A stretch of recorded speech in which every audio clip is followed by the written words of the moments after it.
I'm Celina Reyna, and you are watching the What Happened Today. So let's go ahead and get started, and we are going to jump right into this. Again, all the shows that you will be watching on my YouTube, I'm going to be doing different various of things that have touched my heart completely from all around the world. I am huge with missing people, with missing cases, things like that. This particular case just touched my heart just because I remember this case when I was younger. It was happened in 1993. It wasn't that long ago. We are in the year of 2020, but however, it still fairly seems like it was so recent because we still hear things about it when it's the anniversary of the death of the two girls. Okay, Jennifer Eartman was only 14 years old and Elizabeth Pena was 16 years old. Both girls were best friends. Both girls attended Waltrip High School in Houston, Texas. On the day of June 24th, 1993, both girls decided to go to a pool party with some friends. Typical summer day turned into night. Parents definitely told the girls that they had to be home at 11 o'clock to make time for curfew.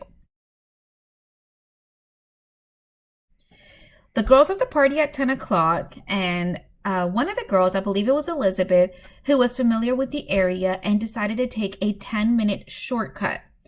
Now, this was only 10 minutes, but the girls thought, hey, we can make it in time if we just go this route. Sadly, the girls were at the wrong place and definitely the wrong time. Okay, so it was about 10:30, 10:50 at night. They had to be home at 11. And they decided to take this shortcut off of TC Jester. TC Jester is here located in Houston, Texas, and there are some apartments that are nearby. Now, while they took this shortcut, there was a gang initiation that was going on. Obviously, the girls were not aware that this gang initiation was en route. This case is extremely sad and has touched hundreds, if not millions of people's lives. I mean, I know for sure thousands. My heart definitely, just because I was young and I remember making really, silly decisions being teenagers. I'm pretty sure you have as well. But sadly, these girls would pay the price with their life. Now, gangs back then in the early 90s in Houston, Texas, and really all around California, things like that, gangs were really big. Like, they were large. Gangs basically were the colors of certain, I guess you can say, bandanas and things that you and I see as Western wear. They were not that. So these individuals would wear certain colors of bandanas around their hip, around their belt buckle, and that just told another individual of what gang or clique they were in. Now, initiation, which they were doing on this night, basically is whenever a group of guys and the leader is present at the time, and in order to be in his gang, he has to initiate you by doing things to you, whether it's hitting you, beating you, and then he would tell you to do something as well in order to show how serious you are and about being in his gang. So there was a younger guy, about 15, 14 years old. I will pin the names of the individual, but I do not want to name them in my YouTube video, just because I don't want to give them any more attention than they think that they deserve. Yes, these individuals think that they deserve attention. I'm not giving it to them. I'm not going to say their name in my video. I know exactly who they are. I've done extensive research about this case, obviously, and I don't want to.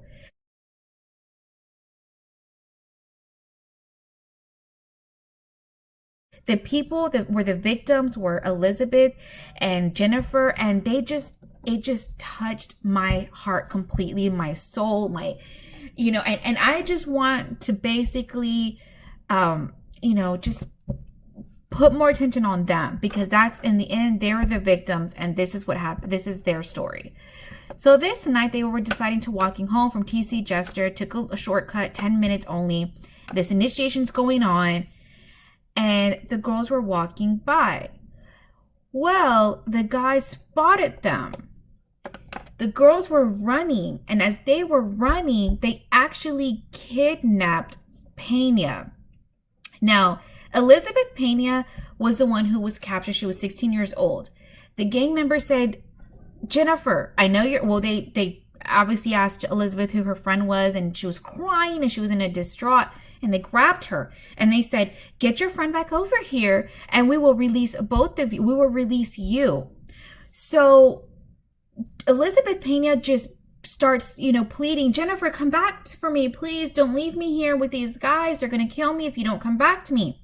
She was hiding behind a tree, and she went back for her friend,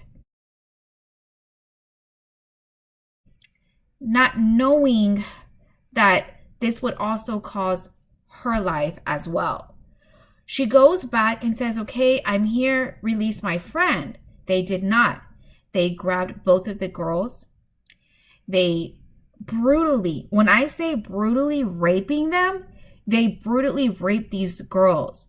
They did what they called I hate to use this term, but it was a gang rape.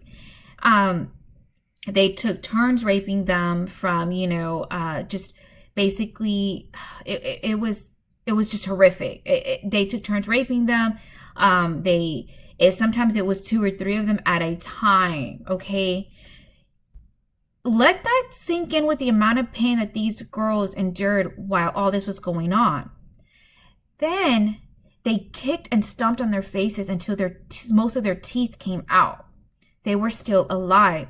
They still kept saying, please let us go. We won't tell the cops. We won't tell anybody who did this to us. Just let us go. Let us go. And they kept on. They took their shoelaces, their own shoelaces, wrapped them around their head and strangled them. I believe it was Jennifer's, the shoelace tore with the amount of pressure that they did. She remained alive. So they grabbed a belt buckle, which one of the guys was wearing that day, and they wrapped it around her neck and they just tightened it really tight, killed her. Whenever they heard a cracking of her neck, they bashed her skull by just stomping on them. Then they go to the next victim and they did the same thing. And this is somebody's daughter, okay? Not what if, this is somebody's daughter, okay? These girls had families. These girls had siblings.